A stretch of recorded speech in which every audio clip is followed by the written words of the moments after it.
Okay, so for today, for this 1.5 hours that we have, right, we are going to try to cover atomic structure, okay, and chemical bonding. So for the Sec 3s, you all should have maybe going through chemical bonding now. Maybe you don't really understand what's going on. So maybe you can take this as a chance to sort of recap. Okay, for the Sec 4s also, atomic structure and chemical bonding, this is a Sec 3 topic lah. So you guys maybe forgot a little bit. So you can take this as like a revision, okay, so that you all don't get too rusty. Even if you're learning all the new Sec 4 topics, you still remember your atomic structure and your chemical bonding. All right. Okay. Okay, then let's get started. Wait, got more Q&A. Oh, okay, wait. Give me a second. Chat has been disabled. There is no link.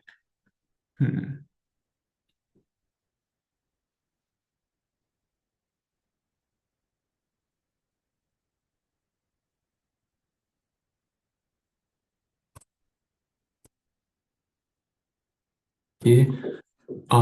For the two of y'all that send the question, right? I just sent over the link to y'all. Let's see if you got it. Okay.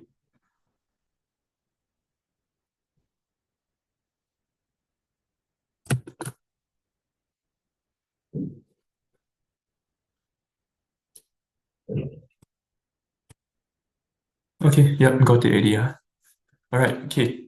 Then let's start this lesson proper. All right, okay. So this chemistry crash course has been simplified.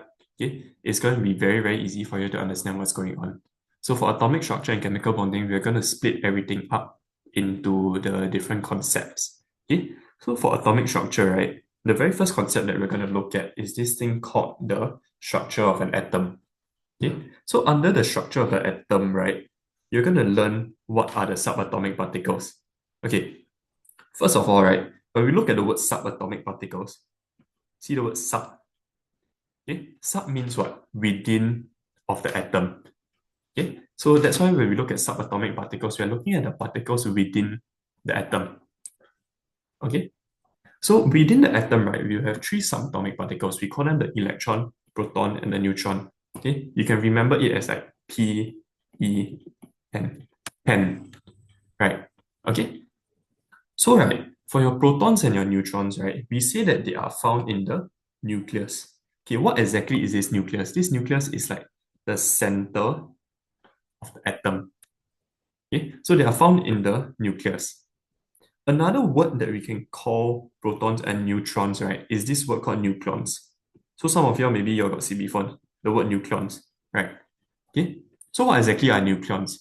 Nucleons are like the subatomic particles that reside inside of the nucleus, right? So you see the word nucleons and nucleus, right? So because your protons and your neutrons, they are inside of your nucleus, so we call them the nucleons.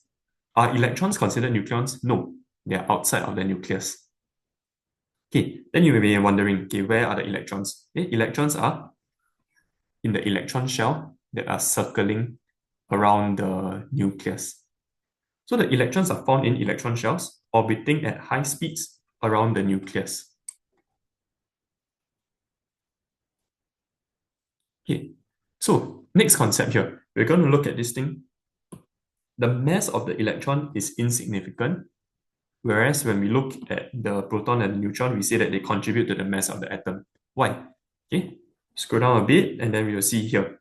When we look at the different subatomic particles, right, let's focus in on the mass first. Okay, when we look at the mass, right, the proton and neutron relative mass is 1 and 1. But then the electron is 1 over 1840. Okay, so take note, this is relative mass. So when they put 1 here, it doesn't mean like 1 kg or 1 gram, okay? Relative mass just means that, okay, if I got 1 here and 1 here, means the proton and the neutron, okay, this one and this one, we can say that they are the same mass, okay? Because it's 1 and 1. So that's what relative mass means. Okay, then after that, you see this 1840 here, right? 1 divided by 1840. Okay, what exactly does this mean? When I say that the relative mass of the electron is 1 over 1840, right? I'm saying that like mass of one proton or neutron, okay, is the same, okay, as the mass of 1840 electrons. So it's like 1840 electrons weigh the same as one proton or a neutron. Okay, 1840, this is a very, very big number, lah, right? Okay, that's why, right, we say that okay, the mass is insignificant. So when we put an arrow to this is the reason why we say that the mass of the electron is insignificant, because its relative mass is 1 over 1840. Okay, so far? So inside of an atom, only the protons and the neutrons, because they are of significant mass, we say that they will contribute to the mass of the atom. Okay, next, moving on. Okay, we say that atoms are electrically neutral. So you all see this word electrically neutral a lot, but maybe you don't really understand what it means. Electrically neutral means I don't have any charge. No charge. I am not positive, I am not negative. Right? This is what electrically neutral means. Neutral ma. Okay. So why am I electrically neutral? It is because you have the same number of protons and same number of electrons. Okay. We look at the word equal number. Okay. Protons, we say that they are positively charged. Electrons are negatively charged. Okay. This one, go back to the idea of the subatomic particles. Relative charge here. Okay. How do you remember proton is positive, neutron is negative? Okay, let me help you out. When we look at the word proton, P, okay, positive. You look at the word neutron, right? Neut. Just remember, neutral. So a proton is positive, a neutron is neutral, and an electron is negative. For the symbols of your proton, electron, and neutron, right? Proton will just be P, not P plus. It will just be P. Neutron will be N, and electron will have to be E minus. All right. Okay, along the way, if you guys have any questions, just put in the Q&A section, okay? Okay, next, moving on. So next, right, we're going to look at atoms of an element. Okay, we're going to look at how we represent them. Okay, how are they represented in the periodic table? Then we're also going to look at this thing called the nuclide notation. Okay, so when we look at the periodic table, right, you will see the chemical symbol. And then you'll see there's a smaller number and there's a bigger number, right? Okay. The atomic number, okay, this is your small number. The atomic mass, okay, this is your big number. Okay, why? The atomic number is the same thing as saying your proton number. Okay, so atomic number, same thing as saying proton number. Proton number means what? Number of protons lah. Okay.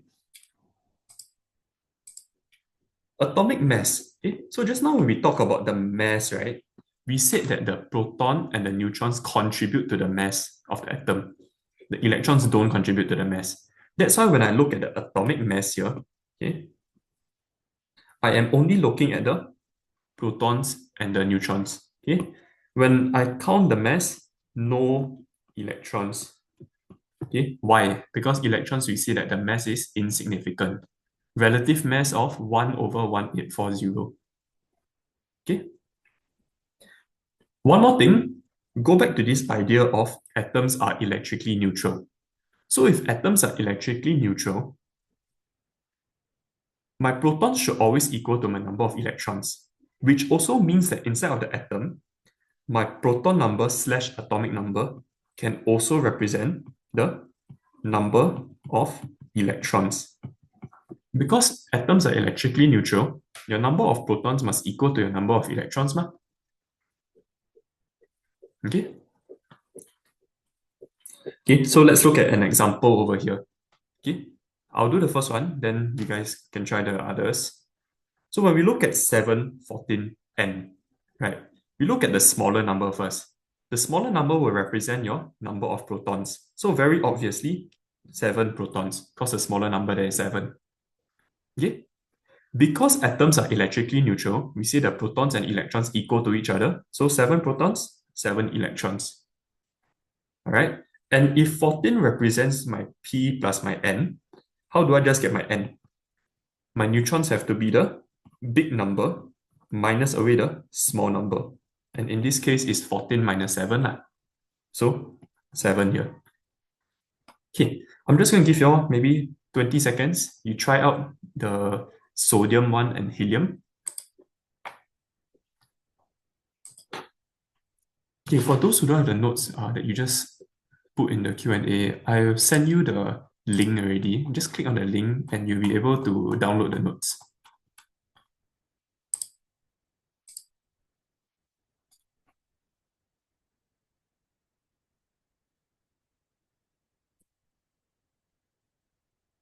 Yeah, just give it 10 more seconds. It's a very quick exercise. Okay, if you need more time, just put a raise hand function in the chat or just let me know in the Q&A. If not, then I'm going to go through. All right, okay. So a very, very quick, easy exercise. So same thing, same idea here. When I look at 1123 Na, Na is my chemical symbol. It represents sodium, right? 11 is my small number. And my small number will represent my number of protons. That is my atomic number / my proton number. When we talk about an atom, it has to be electrically neutral. Okay, so your number of protons must equal to your number of electrons. So if I have 11 protons, also have 11 electrons. Okay, neutrons, big number minus small number, right? Okay, because I'm taking the number of protons plus neutrons minus away the number of protons. Okay, based on this. Big number is protons plus neutrons, small number is protons. So if you this minus this, you will end up with number of neutrons. So 23 minus 11, you get 12. Okay. So far, so good, huh? Okay. Then, when we look at helium 2, 4, very simple, small number 2, so proton number 2. Okay, 2 protons. Electrically neutral means same number of electrons as protons. And lastly, big number minus small number, you end up with 2 neutrons also. Okay, very, very simple exercise. Next, moving on, when we look at nuclide notation, this one also very, very easy one. Okay, it's exactly the same as what we're doing up here. But you notice something about nuclide notation, which is that when they represent it in the nuclide notation, the big number is on top, the small number is below. You see for this one is opposite, right? Okay, so that's why students shouldn't memorize based on, oh, on top is what, below is what. Okay, try to train yourself to just look at the big and the small number. Okay, so very easily, I look at the small number is 13 over here, right? So 13 protons. Protons must equal to electrons, that's why 13. And if you take the big minus small to get your neutrons, you should get 14 neutrons. Okay, I'll give you another 20 seconds. You can try out these two.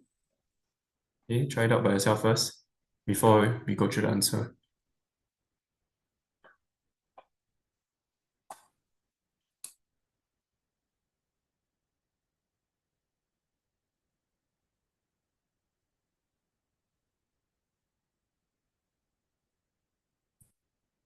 Okay, come. So for fluorine, okay, small number there is 9. So you have 9 protons because 9 is your atomic number. Protons will always equal to electrons in an atom. So you will have 9 electrons also. Big number minus small number, that is 10 neutrons. Okay. Protons for argon is 18 because the small number represents the atomic number, right? Okay, electrons will also equals to 18 here. And then neutrons will be 40 minus 18, that is 22. Okay, guys, so just take note. The only difference in nuclide notation is that they swap it around. Okay, so your atomic mass, the big one, will be put on top. Then atomic number, your proton number, will be put below. So big number on top, small number below. Okay, this one is very simple. It's nothing difficult or too hard to understand. Okay, 5 more seconds. I'm going to turn to the next page. All right. Okay. If along the way you miss out copying something, you can just let me know in the Q&A. Then I will go back later when we have time. All right. Okay. Next concept, the third concept in atomic structure is this thing called isotopes. Okay, many students get confused when they start to learn isotopes, but actually isotopes is a very easy topic to learn. Okay, it's a very easy concept. When we look at isotopes, first of all, you must understand that isotope is an atom. Okay, an isotope is an atom. It's not a molecule, it's not a compound, it's not a mixture, whatever, it is an atom. Okay, an isotope is an atom. Next thing you need to know that it is of the same element. Okay, what does same element means? Okay, can I have one isotope of carbon and another of nitrogen, then I say that they are isotopes? Cannot. Okay, they have to be the same element. So maybe carbon and another carbon. Okay, maybe a hydrogen and another hydrogen. Okay, the key thing about an isotope is that they have the same number of protons and electrons, but different number of neutrons. All right, okay, let's try to break this down and understand what they're saying. If I have the same number of protons, right, okay, I will be the same element. Okay, so you can just arrow, there is a link between these two. If you are the same proton number, you are the same atomic number, you are going to be the same element. Okay, so when you look at the periodic table, right, you'll see that every single element got one very unique proton number. No two elements will have the same proton number one. That's why same element, same proton number. Okay, and because we say atoms, right, just now we also come back to the idea of atoms are electrically neutral. Your same number of protons, same number of electrons.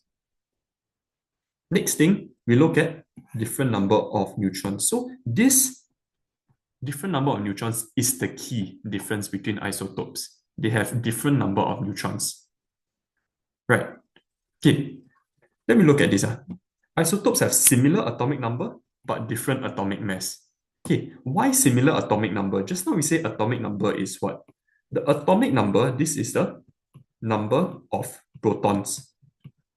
If you are an isotope, you are the same element, you are the same number of protons, you will have similar atomic number, right? Because atomic number just represents number of protons. But once you have different number of neutrons, right? Okay, and take note, right? Your atomic mass, just now we say that it is made up of your protons plus your neutrons together. If you have a different number of neutrons, you will have a different atomic mass already.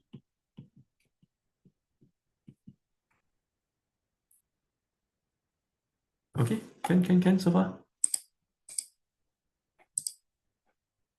All right. Okay, so just take note, similar atomic number because you got the same number of protons, different atomic mass because you got different number of neutrons. All right, next, we move on to the properties, chemical properties and physical properties. Okay, so when we look at chemical properties, right, chemical properties means what? How you react in a chemical reaction, right? So we always say that elements in the same group, right? Okay, elements in the same group, they will react the same. That's why they're classified, okay, group 1, group 2, okay? So your similar chemical properties is due to the, can you fill this in, write this down? Okay, same number of valence electrons. So your valence electrons is the one that determines your chemical properties and how this element will react. All right? Okay. So why did I write group number here? Oops, sorry. Why did I write group number here? Because your group number will determine the number of valence electrons you have. For example, group 1, you will have 1 valence electron. Group 2, you will have 2 valence. Okay? Group 13, you will have 3 valence. Okay? Next, when we look at the different physical properties of isotopes, right, this is due to this one here, different number of neutrons, the key in isotopes, due to the different number of neutrons.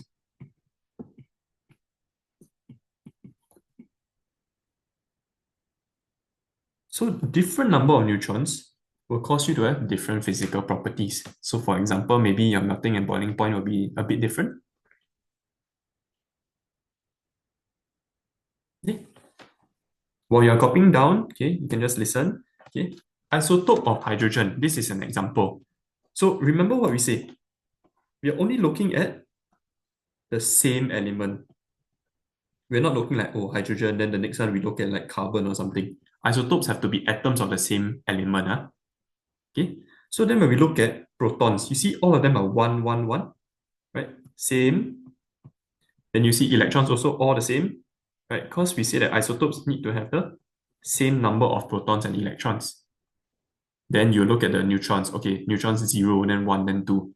So when I have different number of neutrons, then I'll call this, okay, hydrogen 1, hydrogen 2, hydrogen 3. So these are what we all call isotopes of hydrogen. Okay. All right. No questions so far. Okay. Now when we look at isotopic calculations, right? Okay, what is an isotopic calculation for? Okay, there is this thing called the isotopic abundance. Okay? Each isotope has its own naturally occurring abundance. This abundance, right, is something like a proportion like that. A proportion. So it tells you like, oh, if let's say maybe I find hydrogen 1, hydrogen 2, and hydrogen 3 all existing, what would be the hydrogen that will exist the most? Maybe this one is like 80%, then maybe this one is like 15%, then maybe this one is like 5%, for example. Okay? So it is a proportion. We are trying to find out exactly how much of each we have. What's the purpose of this? This is so that we can calculate the relative atomic mass. Okay. Why do we need to calculate the relative atomic mass like this? If you notice, right, when you look at the hydrogen here, if I were to add in one more column, I put the mass. You calculate actually the mass for each of these is all different, right? Because we all got different number of neutrons, your mass will be different. So if your mass is different, right, then what am I going to write in the periodic table? Am I going to write 1? Am I going to write 2 or 3 for hydrogen? Right. So in order to get a relative atomic mass, right, we need to calculate the relative isotopic mass and the abundance of it. So it's something like taking an average like that. What is the average mass? Okay, based on how many I have. Okay. So this formula here, it tells you, okay, I have the mass, I times the abundance. Okay, I have the mass, I times the abundance, then you divide by 100. Okay, if you don't understand this formula here, right, we look at an example. You see the bottom one here. Sample of chlorine, okay, contains a mixture of isotopes. You have chlorine 35 at 75%. Chlorine 37, 25%. So it's just telling you, oh, when I have this sample, 75% of it is the chlorine 35. Then the other 25% of it is chlorine 37. How do you calculate? You just take an average lah. Okay, so it's very simple. 75% is like saying the same thing as like 75 over 100. Right, 25% is the same thing as saying like 25 over 100. Okay, which is why over here I take the 35 times the 75, the 37 times the 25, then the whole thing I divide by 100. So I account for their individual relative abundance when I'm calculating my relative atomic mass. Okay, I'm going to take a short pause here. Any questions? You can just raise it up in the Q&A.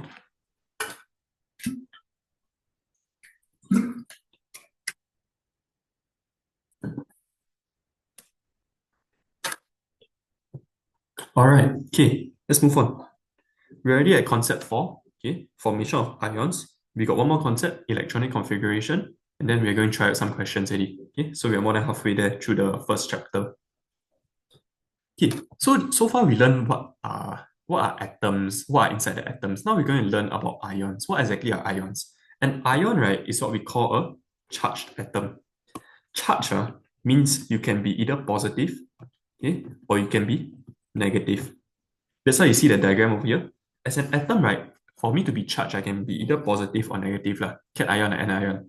Okay, so obviously, if I lose electrons, we say that electrons are negative, right? If I lose a negative charge, I will become positive. if I gain a negative charge, I'll become negative. Okay? So just take note, lose cation, gain anion. Okay, how do you remember cation and anions? Very, very simple. Okay, cations, just think of the word cat. Okay, cats are very cute, right? Okay, cats are very cute, so they are positive. Okay, so that's why we say cations are positive. Okay, next one, anions. What does anion like rhyme with? Maybe like onions, right? Onions make you cry. Onions make you cry. Crying is bad. So anions are negative. Okay, so try to come up with like all these ideas to help you remember. So cats positive. Okay, cats are very cute. Okay, so cats are positive. Cation is positive. Anion is negative. Okay, then you may be wondering, right? Why do I even need to form ions in the first place? Why can't I just stay as an atom? Okay, this is because, right, the ions have this thing called the fully filled outer shell electrons. Outer electron shell. Okay, so if you have a fully filled outer electron shell, you will be very stable. So it is like a noble gas electronic configuration where you are stable. So whenever you have a fully filled valence electron shell, you will be stable. So what is a stable electronic configuration? Either you are 2, you're 2, 8, 2, 8, 8. Basically, all these three examples here tells you that you are fully filled valence electron shell. Why is the first one here considered fully filled? Because the first shell can only hold 2 electrons. All right. Then why is this one considered 8? Because it's maximum already. 8 also fully filled maximum. Okay, next. Moving on to this idea of metals lose electrons to form cations, non-metals gain electrons to form anions. Okay, let's look at an analogy to help you. Okay, when we look at the group number, right, we say that this is the same thing as saying the valence electrons. Okay. So right now, right, your electrons are like your friends like this. In group 1, all your metals, right, they have one friend because they got one valence electrons. Okay, in order for you to be stable, it's either you lose this one friend or you gain another 7 friends in order to become 8 to be fully filled. So which one is easier? Obviously, it's going to be losing that one friend. So for metals, right, when I have group 1, group 2, group 3, it will be easier for me to lose my valence electrons. Okay? For example, I give you the second one, group 2. When we look at group 2, I have 2 valence electrons. It will be easier for me to lose that 2 electrons. Okay? Then I'll become a 2 plus charge. So think of it that way. Then how about for 15, 16, 17, these 3 groups over here? Okay? Group 15 will tell you that you have 5 valence electrons. Okay? 16 will tell you you have 6 valence electrons. Then 17, you have 7 valence electrons. So as someone with like 5 valence electrons, it will be easier for me to just gain another 3 than I lose 5. Okay? So in this case, group 15, I will want to gain 3 electrons. Okay? Group 16, I will want to gain 2 electrons so that I can become 8. 17, I want to gain 1 so I can become 8. Alright, so that's how the charges come about. If I am group 1, 1 valence electron, I will lose 1. When you lose 1 electron, you become 1 plus. 2 valence electrons in group 2, you lose 2, you become 2 plus. 3, lose 3, become 3 plus. 4, lose 4, become 4 plus. Okay? 15, we say 15, we have to gain 3, right? So if you gain 3, you become 3 minus. Okay? 16, gain 2, you become 2 minus. 17, gain 1, become 1 minus. Alright? Okay, then after that, we look at this thing called group 18 here. Group 18, okay, write down, this is also known as your noble gas group. Okay, so noble gases already have a stable noble gas electronic configuration. They already have a fully filled valence electron shell. Okay, for example, helium. Just now we looked at helium as an example, 4, 2, right? Okay, how many electrons do I have? 2. Okay, another example, you all can just look at any of these in group 18. Helium, neon, argon. Neon over here, we take neon for example, 10, 20. Okay.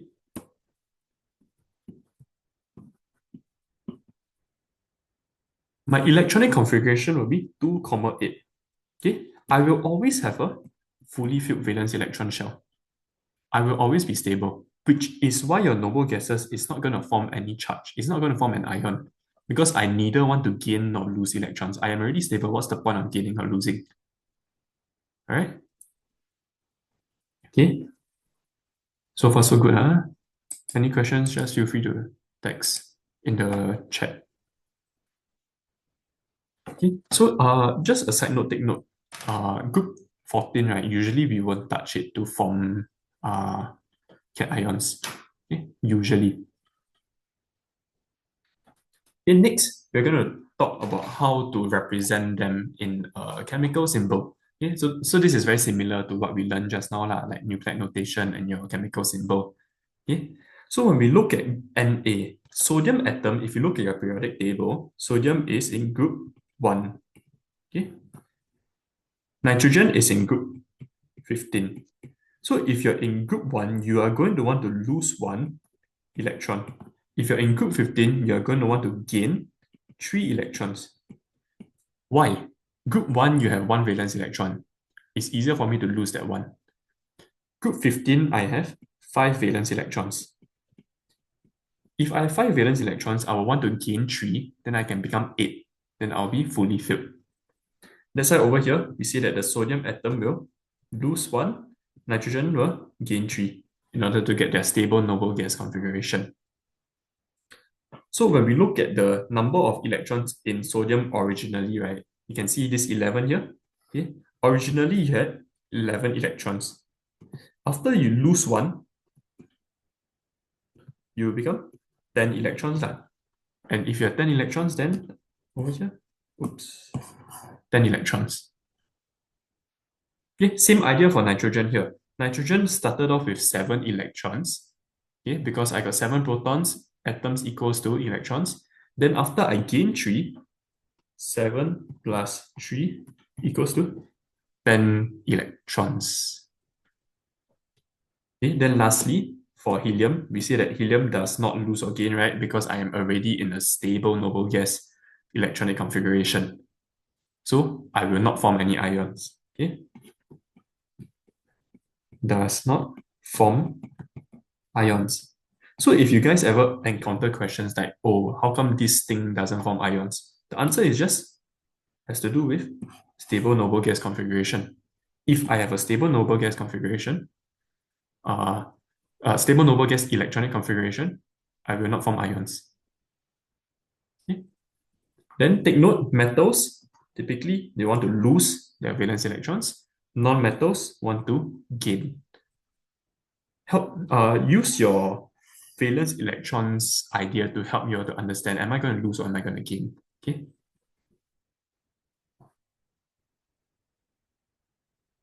Okay.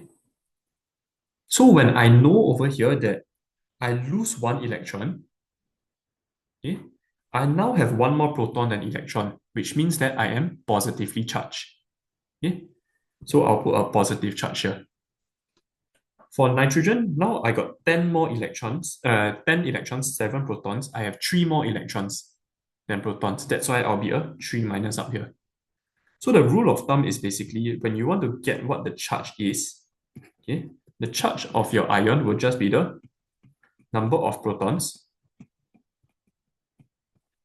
Take the number of protons minus away the number of electrons.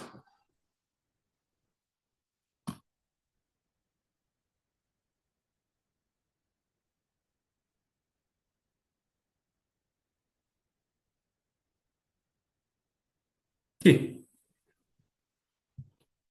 We'll pause here for a while if anyone needs to copy anything.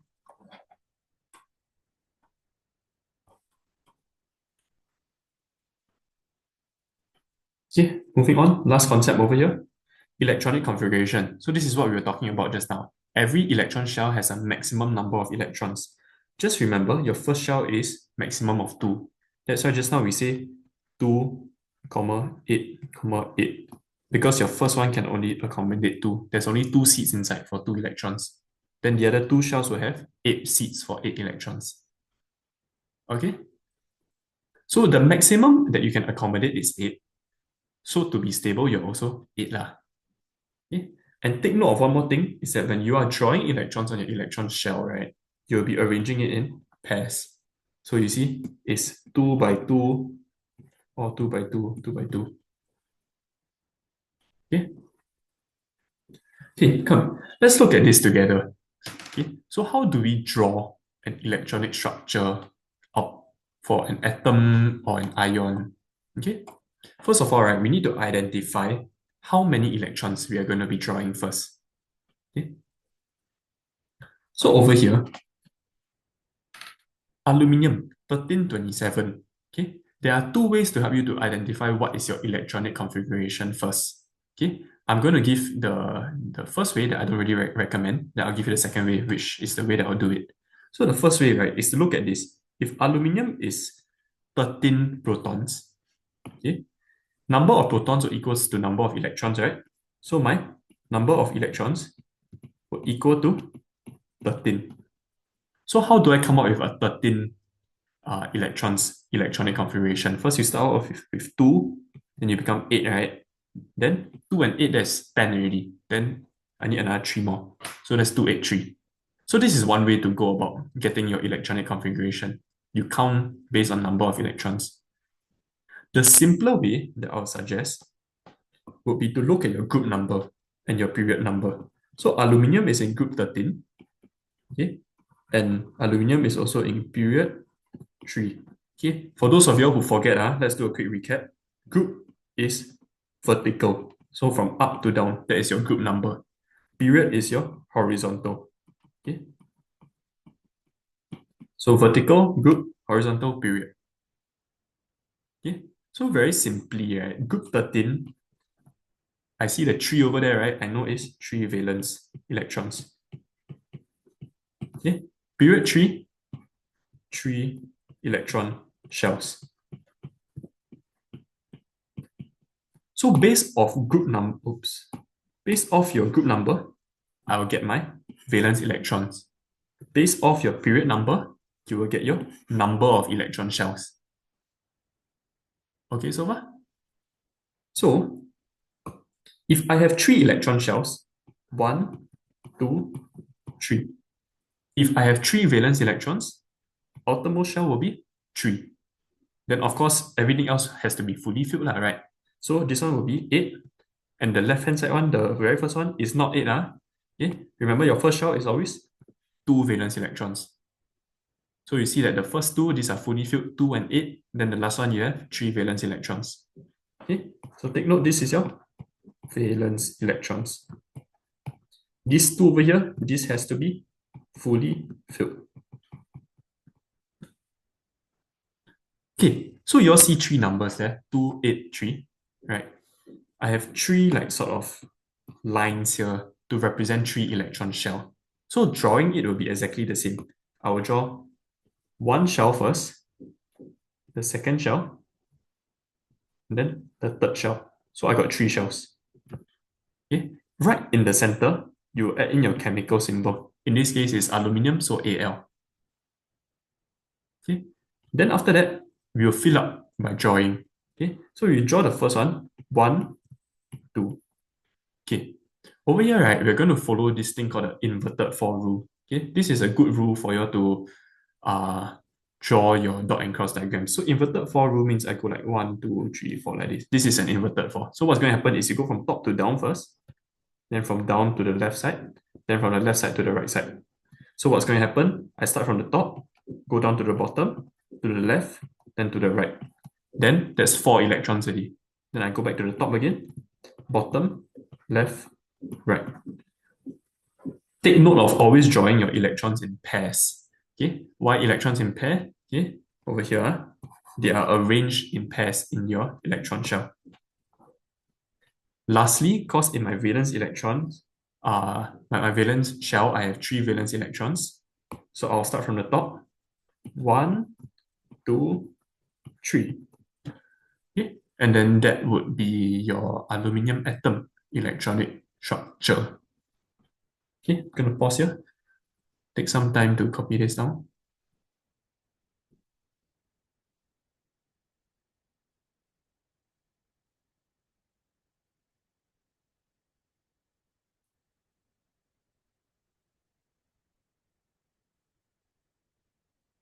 Okay, come. Then let's look at the next one here. Okay, so to draw the okay, we're just going to label this aluminium atom. Then the next one here that we're going to draw is the aluminium ion. Okay, how do I draw the aluminium ion? First of all, ask yourself what group aluminium is in.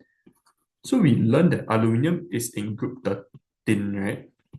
So this one you can look at your periodic table, you can see aluminium is in group 13. If I am in group 13, I should be forming a 3 plus charge. Meaning to say I'm going to lose 3 valence electrons. So you all can see here, right? I got 3 here. I'm going to lose all of this. Okay. If I lose all of it, I am going to end up with a 2,8 electronic configuration. Take note, remember we said ions are a fully filled valence electrons, right? Fully filled valence electron shell. That's why over here, 8, this is considered fully filled. Okay, because now I became a 3 plus charge, this is how you're going to draw your electronic structure. Okay, same thing, I'm going to draw in 2 circles first. Why 2 circles? Because now I only got 2,8, so it's only 2 electron shells that I need to draw. Okay, same thing, in the dead center there, put in the chemical symbol. But one more step in drawing an ion is that you need to put that bracket. This is to show me that this whole thing is a 3 plus charge. Okay, why 3 plus charge? Because you already formed your cation, Al3 plus. Then everything else will be very simple already lah. Because both of these shells are fully filled, right? All you need to do is to just 1, 2, then 1, 2, 3, 4, 5, 6, 7, 8. Then you're done with drawing your electronic structure already. Okay, I'm going to pause it for a bit. You need to copy down.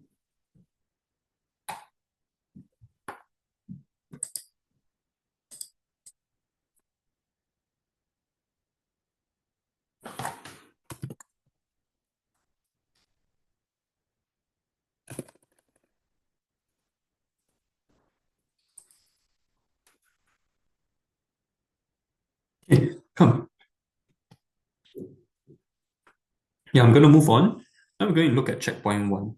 Okay, so I'm just going to give you 2 minutes, right? You read through question 1, question 2. Try to get an answer first. It's okay if you can't get an answer.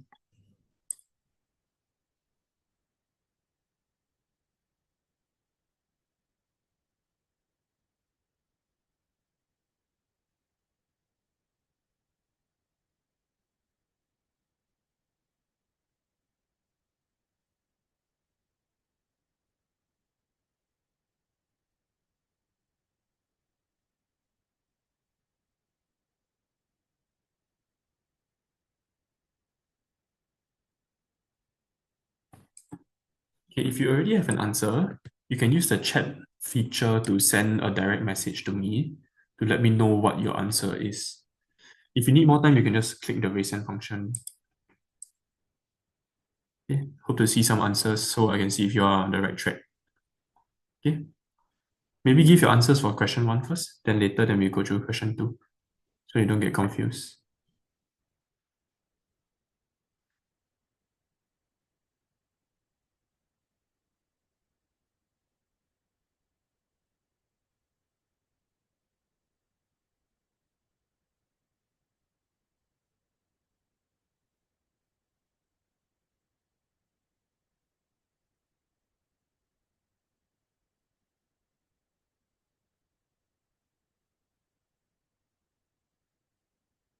Okay, so for those of you who missed the earlier instruction, take a look at question 1 first, get an answer, then let me know what your answer is and send it in the chat box.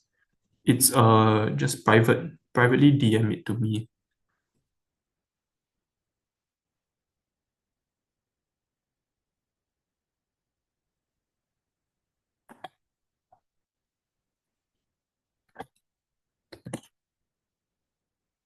Okay. Okay, maybe I'll give you another 30 more seconds.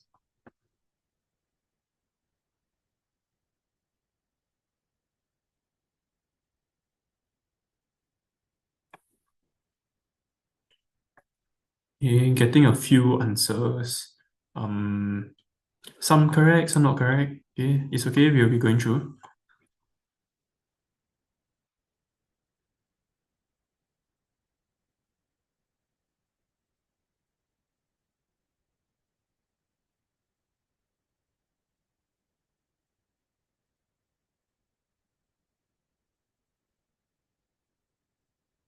Okay, come. Okay, so for those of you who said B, right? Okay, good job. You got the answer. Okay, if you didn't, okay, just listen. This question is actually quite simple. Okay, you might have gotten tricked by the question. So, an atom of an element Y has 6 protons and a mass of 14. Okay, 6 protons tells you atomic number of protons 6 lah. Okay, when we look at 6 protons, right, and they tell us atom, right, one other thing that we can also interpret is that I have 6 electrons. Why? Because we say that atoms are electrically neutral. Proton equal neutral. Proton equal electron. Next thing, mass number. When we look at mass number, immediately think of proton plus neutron. So if your proton plus neutron is 14, your neutron must equals to 14 minus 6. So that is 8. Okay, so this is the sort of information that you can gather from just reading the first sentence lah.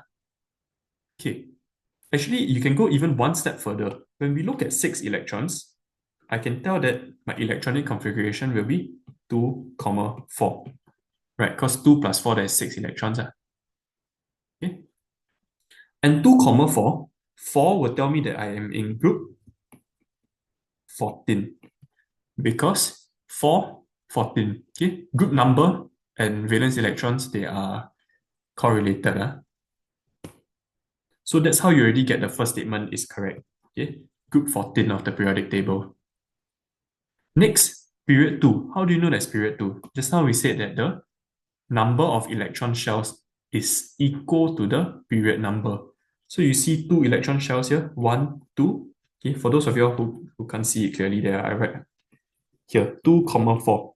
2, 4 tells you got 1 shell, 2 shell. In your first shell, you have 2 electrons. Second shell, you have 4 valence electrons. So 2 shells here tell me period 2, this is correct. Okay. Next, element Y has 8 neutrons. 8 neutrons. Okay. 8 neutrons. Right? Okay. Correct. Element Y has a total sum of 14 protons and electrons. Okay, so for those of y'all who got tricked by statement 4 here, right? Protons, we say that they have 6, right? Then you must also know that your number of protons equal to your number of electrons. So if proton is 6, electrons is 6. 6 plus 6, this is 12 lah. Okay. So statement 4 is wrong. Okay, so answer for this one would be B, 1, 2, and 3. All right, okay, moving on. Okay. Which of the following statement inaccurately describes the subatomic particles of an atom? So remember, subatomic particles, we say that this is P, E, N. So proton, electron, neutron. Okay. Next, proton has same relative mass as a neutron. We say that proton relative mass is 1, neutron is 1. So yes, this is correct. Okay. Next, we say that neutron, okay, same relative mass, this is wrong lah, because we say that the electron is what? 1 over 1840 relative mass. What? So this is wrong. Next, okay, proton, remember I told you, P, pro means positive. Okay, so proton is positively charged. Electrons, we say it's E minus, right? The minus is negatively charged. So statement 3 is correct. Last one, electrons on an electron shell orbit around a nucleus. Yes, this one goes back to concept 1. Okay, the very first page there. The electrons are inside the electron shells orbiting around the nucleus. Okay, and inside of the nucleus, we say that they have the protons and the neutrons. Another word for this, we say it is the nucleons. So statement 4 is correct. Answer for this one, okay, they ask inaccurately. So inaccurately, the wrong statement would be statement 2 lah. So this statement here. So answer, I'll choose B. Okay? So don't be tricked by the inaccurately thing.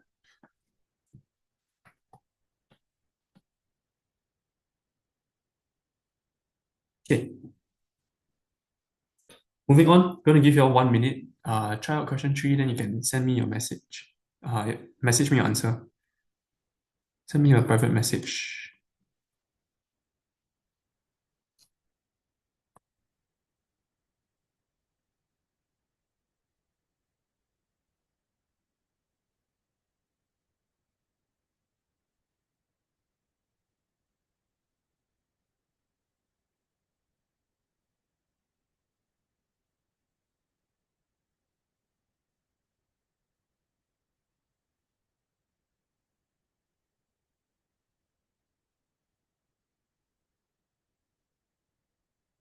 Okay, I'll give you 30 more seconds.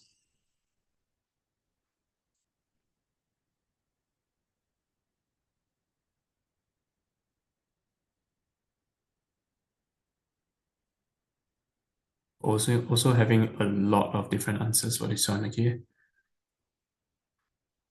If you're not confident of your answer, just let me know. Just say, I don't know. Just type in, I don't know. Okay. Wait, maybe another 15 more seconds, get a few more answers in.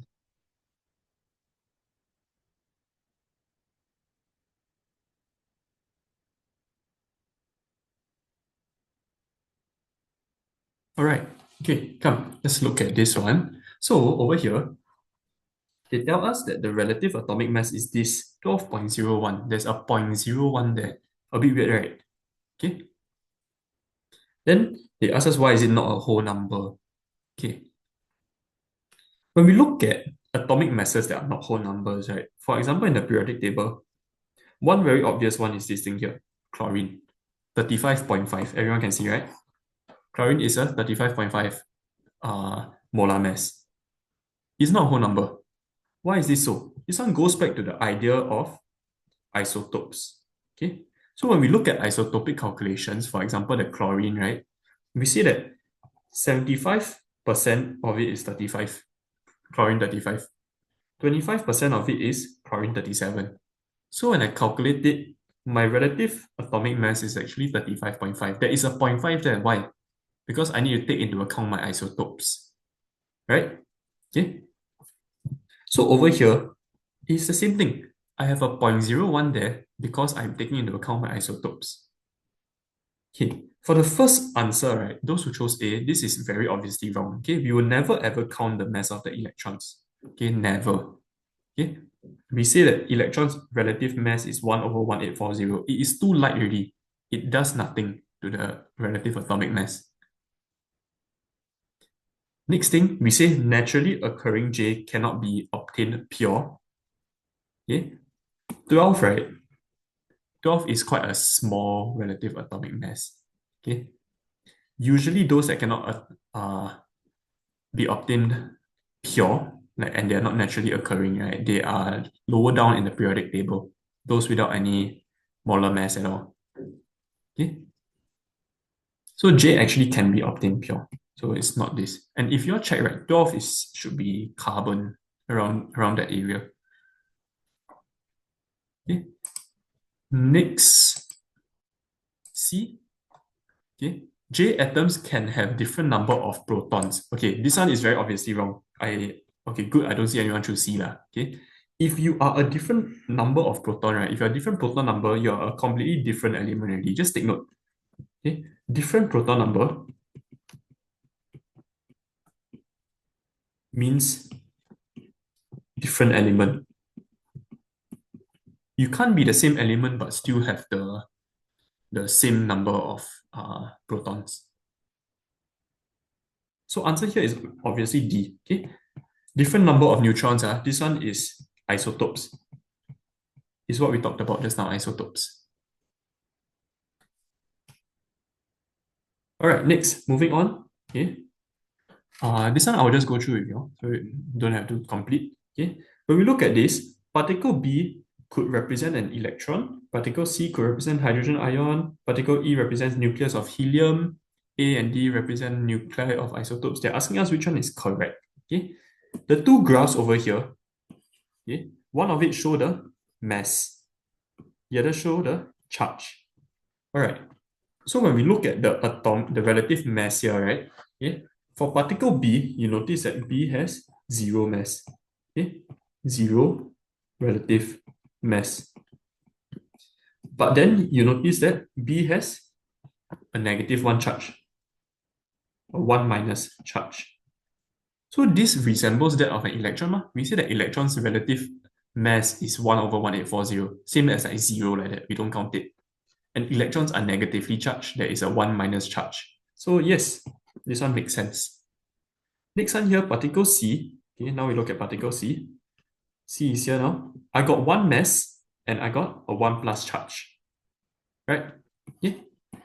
Does it does it represent a hydrogen ion? What is a hydrogen ion? H plus. Inside of H plus, you have 1 proton, 0 neutron, and 0 electron. Okay, so you see 1 proton, that's why you see relative mass is 1. Because I got 1 proton, 0 electron, my total charge is 1 plus. So this one also makes sense. Next, we look at statement 3. Particle E could represent the nucleus of a helium atom. Okay, helium atom, 4,2 He. Inside of the nucleus, you have 2 proton, 2 neutron. Right. So is your nucleus positively charged? Yes, it is positively charged. Is the atom positively charged? No, the atom is electrically neutral. So when you see over here, E, right? Okay, you see over here, E, no charge. It tells me that it is wrong already. Because the keyword here is the nucleus of the helium atom. And I know that the nucleus got 2 proton, means I should expect to see a 2 plus charge. So statement 3 is wrong. Okay, for D, which one could represent the nuclei of isotopes? Just take note, nuclei of isotopes, right? We mean that we must have the same number of protons. Oops, sorry. Different number of neutrons. Okay, same protons. Okay, so as an isotope, right, you are likely going to be the same charge. Okay, because the nuclei, you got the same number of protons, and then you have different masses. Why different masses? Because you have different number of neutrons. So we look at A and D, right? So A is here, D is here, different masses. Okay, makes sense because I got different number of neutrons. Okay, A and D charges plus 2 also makes sense because I got the same proton number. So same proton number, same charge. So statement 4 is correct. Answer here, I will go with C, 1, 2, and 4.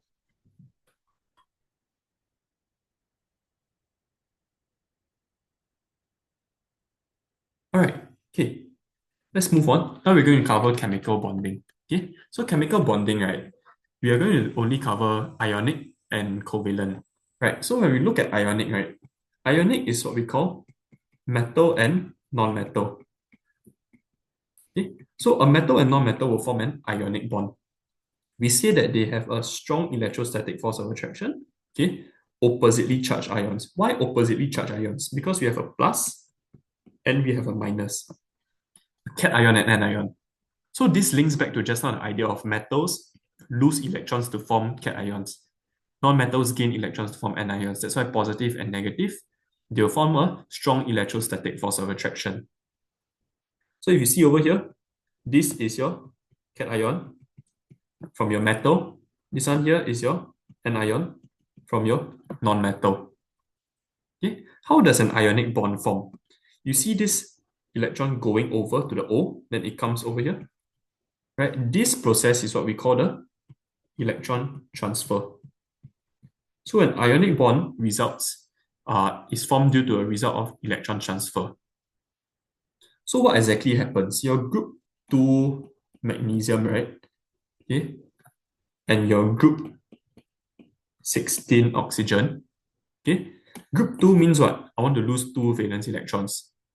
Group 16 means what? I need to gain 2 in order to become 8. Okay, that's why magnesium lose 2 in order to form the Mg2 plus.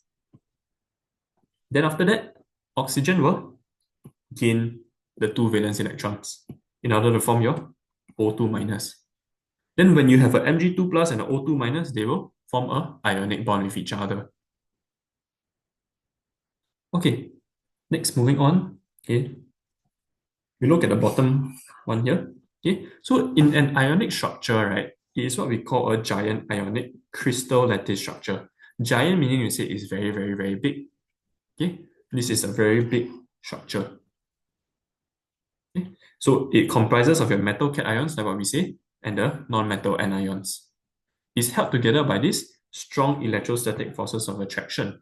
Okay, why strong electrostatic force of attraction? Electrostatic, I got the positive and the negative because they are charges. Okay, a positive charge and negative charge, strong electrostatic forces of attraction. Okay, so this is the idea of ionic bonding. It is formed due to a electron transfer between a metal and a non-metal. Okay, when we look at the physical properties of ionic compounds, right? Okay, there are 3 that we look at. Okay, to remember it, we'll use the SHE acronym.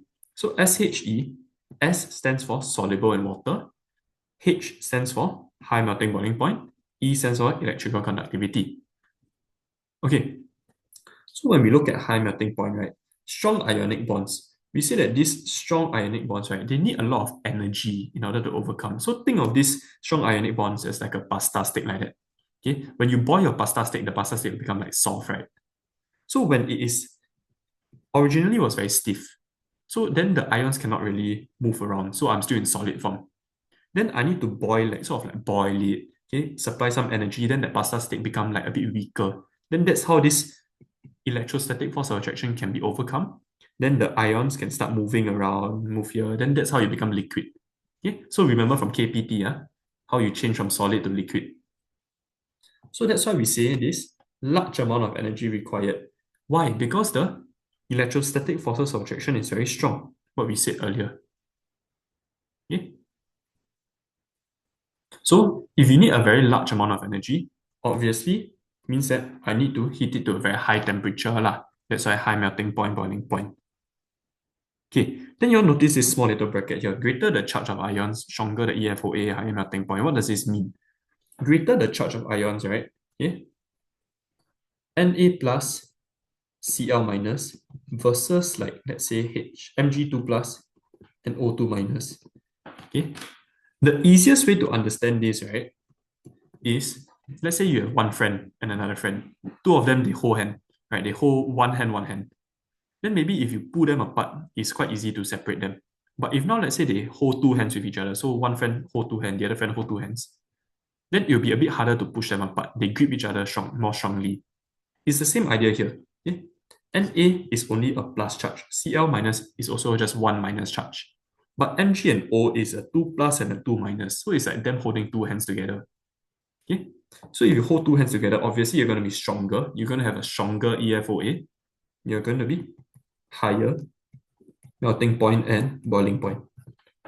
Okay, so that's the idea here. Higher charge, stronger EFOA, higher melting boiling point. Okay, when we look at the solubility, I am soluble in water but insoluble in organic solvent. Okay, SHE, S soluble in water. Okay, when you are soluble in water, right, it just means that you're able to dissolve in water to form ions. Okay, so you can dissolve in water, the ionic compound dissolve in water, then you can form ions. And because you form ions, right, that's why when we talk about the aqueous state, I can conduct electricity. Okay, so when we look at electrical conductivity, right, conduct electricity in only your molten. Molten is another word for just liquid. Okay, and aqueous states.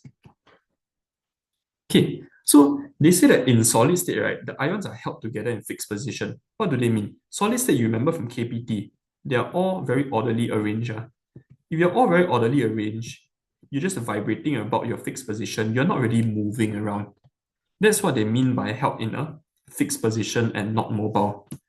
Not mobile here just means cannot move. Okay. Mobile means move. Okay, so if you're not mobile means you cannot move.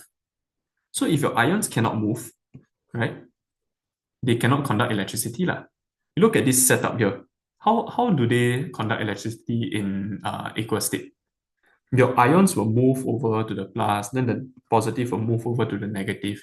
So this is only when the ions can move, then I can conduct electricity. Yeah. So when I'm in solid state like this, they're all in the fixed positions, they cannot move, so they cannot conduct electricity. But then only when you're in your molten or your aqueous state, so liquid or aqueous state, right? Okay, so remember KPT, they can move around, right? They are freely moving. Okay? And if you're freely moving, then this is what we can say as mobile. That's why we can conduct electricity.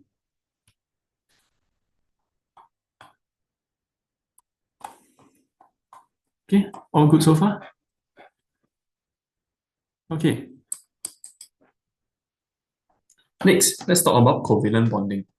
Okay, so the third concept of chemical bonding, right, is this thing called covalent bonding. Okay, covalent bonding is between non-metals and non-metals. So just now we say ionic bonding is between metals and non-metals, right? Now we say covalent bonding is between non-metals and non-metals. Just now we say ionic bonding is an electron transfer. Covalent bonding, now we say that this is a sharing of electrons. Okay, so sharing for covalent bonds. Okay, non-metals share valence electrons to attain a stable electronic configuration. So this is what we call the 228, that thing. Okay. So then take note, a single covalent bond is formed by sharing 2 electrons. So if I have a single bond, right, this is 2 electrons. Okay, double bond means just times 2 become 4. Triple bond, this is 6 electrons. Okay, next, we look at this keyword here. Covalent bonds, strong electrostatic force of attraction, but it's between what? It is between the atoms, nuclei, and the shared electrons. Okay, meaning to say, right, where is that strong electrostatic force of attraction? Let's say a nuclei is here. Okay, your electrostatic force of attraction is going to be from here to the shared pair of electrons. This is the strong EFOA. Okay, covalent bond. So covalent bonds are actually very, very, very strong. All right. Okay, covalent bonds are very, very strong.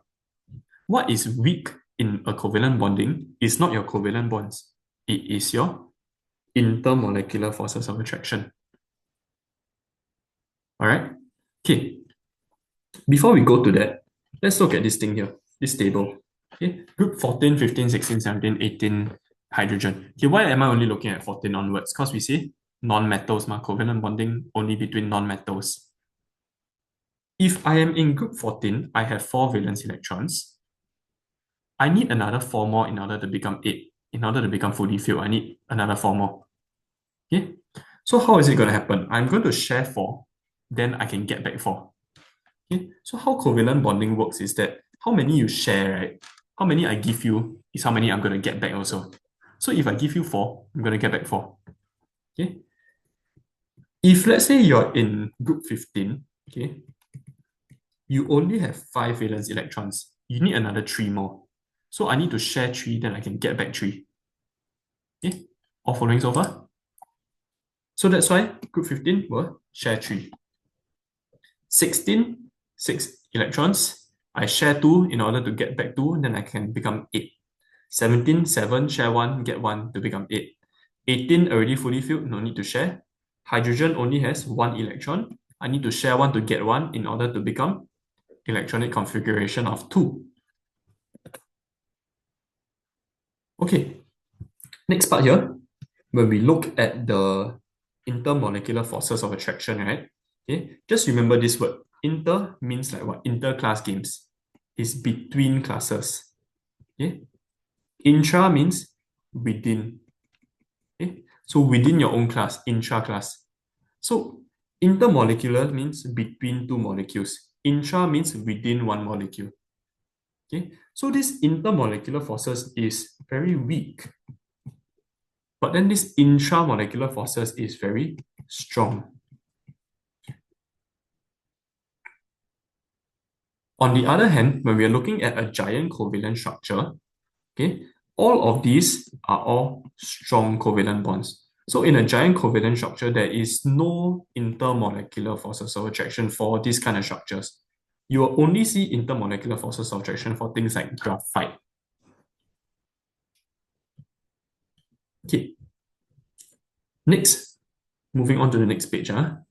So for the properties of the simple covalent structures, right? Okay, we are going to use SOLD to help us. Okay, SO stands for soluble in organic solvents. L stands for low melting point, and D stands for does not conduct electricity. So you notice it's exactly the opposite from your giant ionic structure. Okay, just now a giant ionic structure is soluble in water, high melting point, boiling point, and it conduct electricity. Now it's just opposite. Okay, so when we look at the melting and boiling point, right? Okay, why do we say that it's low? Because we have a weak intermolecular forces of attraction, low amount of energy needed to overcome. Okay, why is this so? When we look at the structure just now, right? We looked at this weak intermolecular forces of attraction. Right? We said that this was inter. The inter is weak. Okay, so when I want to overcome this attraction, okay, to change state, go from solid to liquid to gas, right? You're trying to overcome this one here. Okay, so you're overcoming this one here means low amount of energy because it's very weak. So take note, you're not breaking this. This one is a covalent bond. If you break this, means your molecule like decompose already, break up already. Okay. Also take note of the word overcome. We are not using break. Overcome. Okay, next, we look at solubility. We see that they are insoluble in water, soluble in organic solvents, so opposite of your giant ionic structure. But take note, this is just most. Most of it are insoluble in water. There are some exceptions. So an exception would be like acids. So for example, HCl. Okay, HCl, right? Actually, I can dissolve in water. Once I dissolve in water, I'll get H plus aqueous plus Cl minus aqueous. Okay, so this is like your acid like that. Some of it, some covalent molecules can dissolve in water. They are soluble in water. Okay, but most are insoluble. Okay, next thing, we look at electrical conductivity. We say that they do not conduct in any state. So every time they tell us do not conduct in any state, confirm is simple molecular structure. Okay. Okay. Next, why is it that they don't conduct? Because they have no mobile ions. So just now when we looked at the idea of giant ionic structure, we said that the positive one, the positive will go towards the negative terminal, then the negative will go towards the positive. Then they can move around, right? Move around, then they can conduct electricity. Covalent molecules, right? They can move around, but they are not charged. Okay? There's no mobile ions. So if I got no mobile ions, I cannot conduct electricity.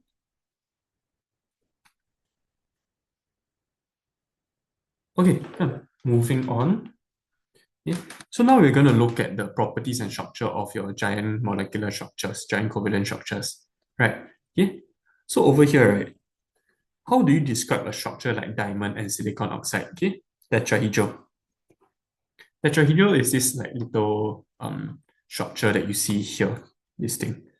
Okay. Then how do you describe graphite? Graphite is what we call a hexagonal ring. So we'll say that, oh, it has layers of hexagonal rings, right? Flat layers. So if you can see over here, this is like one layer. Then this one here is another layer.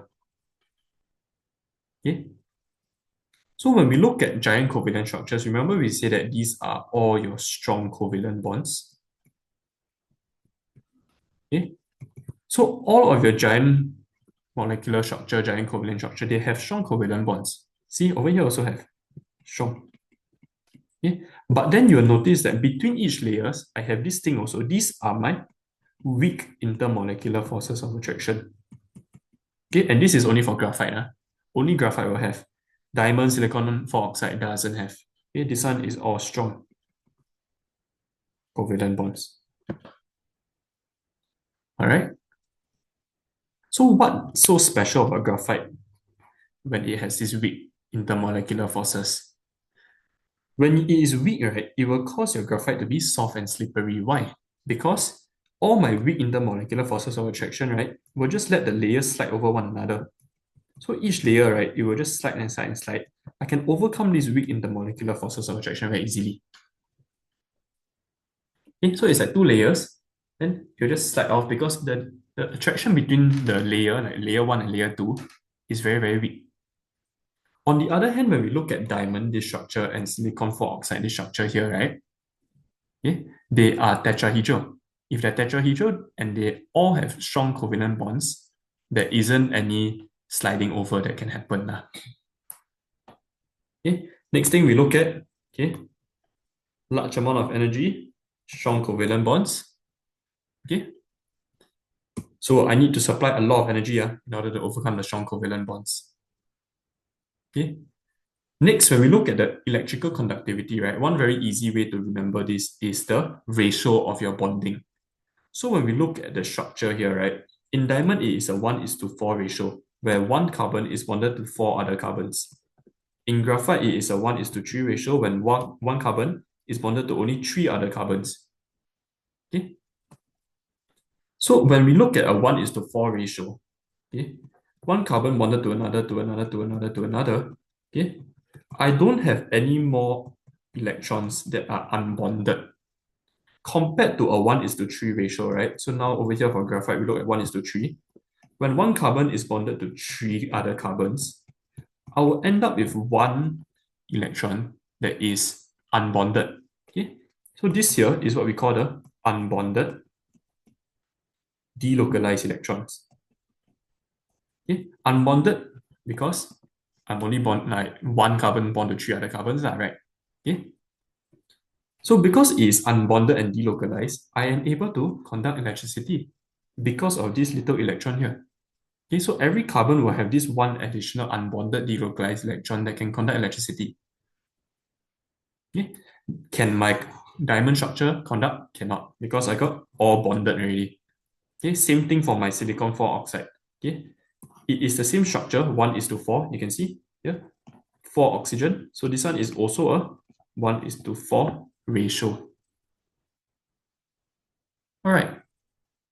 Next thing to remember about giant covalent structures is that they are insoluble in water, okay, and organic solvents. All right. Okay. Moving on. Okay. Some examples of your diamond are like gemstones, and because we say diamonds are very hard, right? They're good for drilling. Okay. Graphite is what's found inside your pencil lead. So pencil. Why do we use them as lubricants? Because they can slide over one another. Okay. Lastly, glass for your sand. Okay. Silicon oxide is your sand. You can use to make glass, and water filters. Okay. Let's very quickly look at question 1 together first. Okay. So over here, right, when you look at W, X, and Y, very simple, you can identify what is your group number. So over here, because my valence electrons is 1, I am in group 1. 6 valence electrons means I am in group 6. 4 valence electrons means I am in group 4.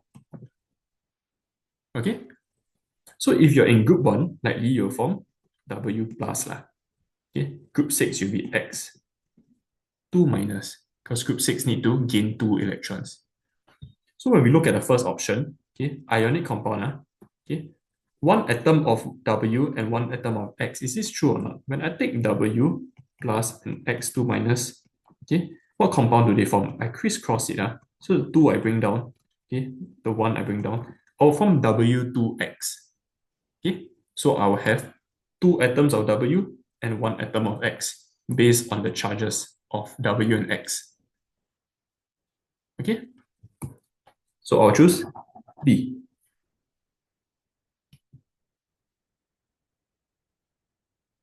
All right, okay, moving on. We look at question 2. Okay, question 2 also you can do very, very quickly. First, look at potassium chloride. Potassium chloride, first identify that this is a metal and a non-metal. So metal and non-metal means you form an ionic compound. Right, so the acronym for ionic compound, remember we say is SHE. Soluble in water, high melting boiling point, electrical conductivity. Okay, so everything that says for molten and aqueous, if they tell me that it's poor electrical conductivity, obviously it's wrong already. So this one cannot be my answer, this one cannot be my answer. Okay? I am looking at something that is good and good. Then because you see that the S in giant ionic structure, the S stands for soluble in water, right? If you tell me that you're insoluble, this one doesn't make sense also. Okay? So the only answer that you choose here is A. When you look at your melting point and your boiling point, you'll notice that these melting point and boiling point, they are quite high, which corresponds to what we learned. SHE, high melting boiling point for ionic compounds. All right, okay. I know it's 9 p.m. already, but we're finishing this up very, very quickly. Okay, so I hope you all can stay for a bit longer. Okay, we're just going to finish these few questions. Okay, then we can end it already. All right, next one here. Okay, when we look at these elements, right? Okay, the dot and cross diagram show, okay, I have J as the cation. So J2 plus will tell me that this is the cation that I form. Okay, KL, okay, they will form a covalent. So if they are covalent, it will tell me K is likely a non-metal already. Okay, so K is non-metal, L is non-metal. So this is what we call a polyatomic ion. Okay, based on this concept of metal, non-metal, non-metal, right, I can already cancel out option 1. Why? Because option 1 tells me that J and K will form a covalent compound. Covalent is obviously wrong. J is metal, K is non-metal. Right? So if metal and non-metal should form an ionic. So this answer already doesn't make sense. I don't even need to look at the chemical formula. Okay? How do you identify what is the ion that L forms? You notice ion of L, L over here only got 1 electron. So L is L minus. Okay? So when I look at statement 2, J and L will form an ionic compound. Okay? Is this true or not? I have J2 plus L minus. Yes, they form ionic compound because plus and minus. You crisscross it, you end up with JL2. Okay? So this one is correct. Okay? Lastly, we look at K. From K, can we identify how many valence electrons I originally had? Can. Look at all the dots. 1, 2, 3, 4, 5. Okay? By the way, these two vectors represents the electrons from J, because you can see that it's crosses, right? It is a cross means what? Okay? It came from J. So K is originally in group 15. So if you're in group 15, K will form a 3 minus charge. Okay? Or if you are to have a covalent compound, it should share 3. So I need to share 3 in order to get 3. Okay, so then now when we look at K and L forming a covalent compound, right? K needs to share 3, L needs to share 1. Okay, that's why if I see KL3, this is correct. Because 1K, I need 3 L's to share with me. So answer for this one, I will choose C, 2 and 3.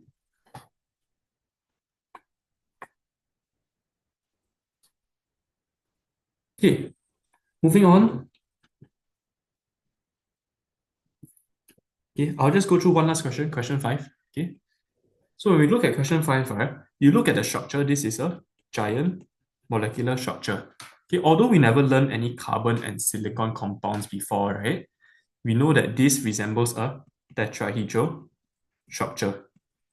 Okay, so when we look at giant molecular structures, tetrahedral especially, being a lubricant obviously is not true already because we say lubricants are only for that graphite. When I have a hexagonal layer, that is only when I can be a lubricant.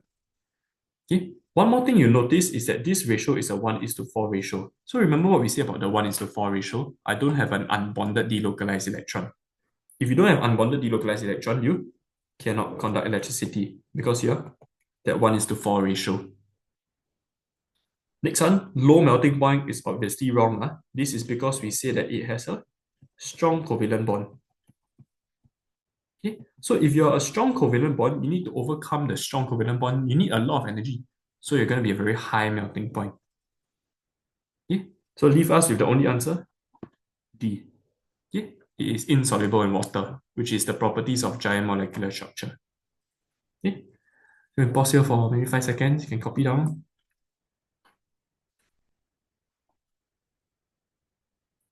Okay, so if you guys turn here, right, there are some review questions that you can try yourself at home. So after, from what you learned today, right, you try out some of these review questions.